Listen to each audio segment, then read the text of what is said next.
With எவ்வளவு சுத்தமா இருக்கணும், எவ்வளவு அழுத்தமா இருக்கணும் வித்து சக்தி என்ன பார்த்தா, நாம் அதனுடைய பெருமை தெரியாத எமோஷனல் மூட்ஸ் எவ்வளவு வருதோ, அதாவது சினம் கொள்றாங்க ஒருத்தர்னு வச்சுங்க, அது உடனே அந்த வித்து சக்தி உயிர் சக்தி சுழற்சி அதிகமாகும்.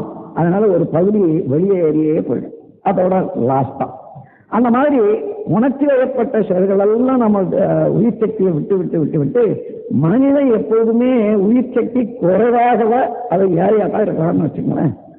அதனால உற்பத்தி ஆகக்கூடிய ஜீவகாந்த சக்தியும் குறையுது. அதுக்கு ஏற்றவாறு எண்ணங்கள் செயல்கள் இவைகளெல்லாம் உண்டாகும். அதனால இது வரைக்கும் தெரிஞ்சோ தெரியாமலும் இந்த குறைபாடு ஏற்பட்டது.